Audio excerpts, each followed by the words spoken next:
Welcome to our episode of Bargain Saturdays, and if you're wondering about the old headset from the Vivo video, well, it's been forcefully retired to a trash can.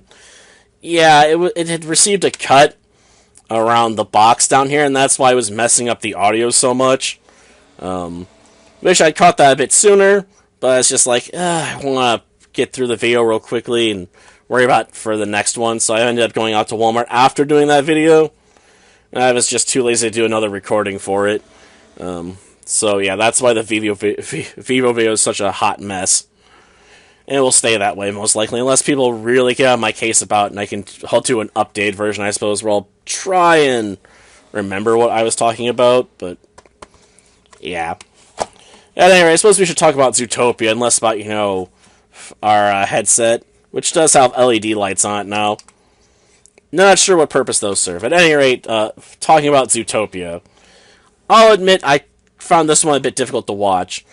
Not because the movie's bad, but because I'd been spoiled to death on it. I had watched so many clips from this movie over the years that I basically had watched, probably about a third of the movie, on YouTube effectively. So I knew all the plot beats and a lot of the big jokes involving, the steamed carrot dinner and all that stuff way ahead of time. Which is kind of a shame, because it kind of ruined the movie for me, because it's just like, it's hard to sit down and watch the film when you already know what's coming,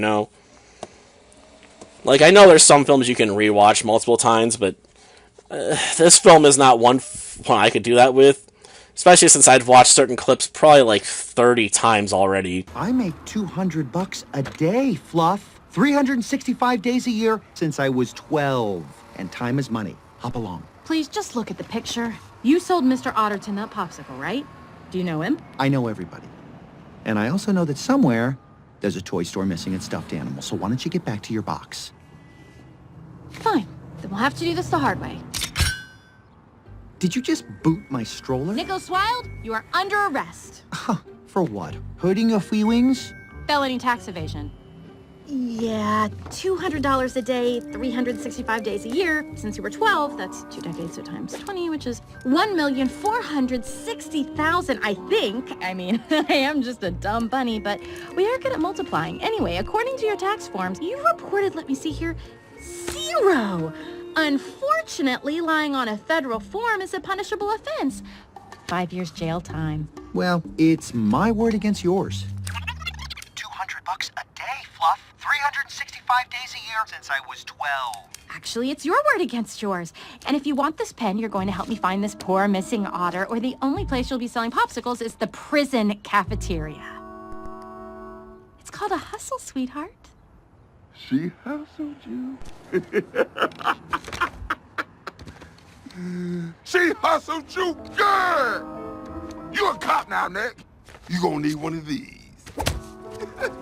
Have fun working with the fuzz. So it's like I'd seen the film, multiple times, and I just found it very hard to get into it again. So yeah, I spoiled myself too much and kind of made this one a hard watch when it really didn't need to be. I guess that's sometimes the evils of the algorithm, like he'll recommend stuff to you and you'll click on it and you really shouldn't have. But yeah, if nothing else, this film will probably always be famous for the Try Everything song by Shakira in it. I've definitely listened to that song a fair share, along with the rock alternative version by Nate Wants to Battle, probably more times than I really want to think about. But as for the basic plot synopsis, basically Judy is a dumb bunny, as one character puts it, who wants to be a cop, and she doesn't know when to quit. I want you to remember this moment the next time you think you will ever be anything more than just a stupid carrot-farming dumb bunny. So, she eventually becomes the valedictorian of her class by taking advantage of her size and, mobility to jump around on people, use them as platforms, or trick her opponents into hitting themselves, Well, we do get quite a bit of funny bits, before we get to the part where she turns things around with, "You're dead," just repeatedly. "Dirty toilet, you're dead."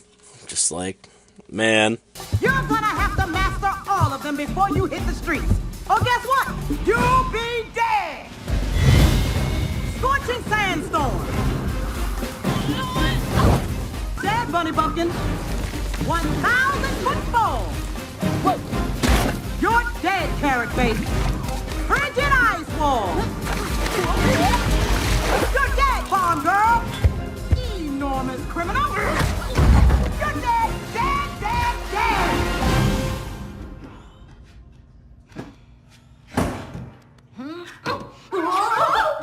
Filthy toilet. You're dead, Fluff Butt. But yeah, after graduating, she gets sent to, I guess the most prominent of the police precincts, where her boss basically says he doesn't care about her and assigns her, to be a meter maid, much to her annoyance. Where, she goes around handing out tickets and gets to just upset people for, giving a hard time, for not putting enough tokens into the meters. Yeah, no one really likes the meter maid, man. Nobody. But eventually, she gets asked to chase after a real criminal stealing some night howlers, though he claims they're moldy onions, and follows him into Little Zaporizhia, where she eventually traps him with a donut after saving a very important character's daughter from being crushed to death. And then he gets assigned, to the Emmett Otter case, where she goes, and gets Nick because he sold him a popsicle and drags him around with a hustle by getting him to admit to criminal tax evasion effectively. And after, they work together for a while, Nick reveals his own traumatic past where prey animals had put a muzzle on him and basically chased him out of a scout group for prey species. And hence why he went back just being a sly fox. He's like, if everyone's going to treat me like I'm that anyway, I might as well become it and be, the greatest sly fox ever. And then, they eventually track down where all the missing predatory animals are at and get the current mayor Lionheart in deep water because he's been holding them without any sort of, permission in a hospital out of town. But Judy then, makes a mistake of saying maybe it's the nature or the DNA of predators that's causing them to go savage, which really upsets Nick because he's a predator. And which causes her to eventually just go back home for a bit before she realizes the night howlers are actually flowers and not wolves. And leads us to, our grand finale with a train chase and stuff like that. And eventually Mayor Bellwether being arrested for, organizing everything. We got with our upbeats and downbeats throughout the film. Though I still say one of the funniest bits probably has to be when Duke Weaselton's being threatened to be ice. Well, till next time then. See ya. Hey, if it isn't Flopsy the Copsy. We both know those weren't moldy onions I caught you stealing. What were you gonna do with those night howlers, Weaselton? It's Weaselton. Duke Weaselton. And I ain't talking, Rabbit. And ain't nothing you can do to make me. Awesome. You dirty rat. Why you helping her? She's a cop. And the godmother to my future granddaughter. I'm gonna name her Judy. Ice this weasel.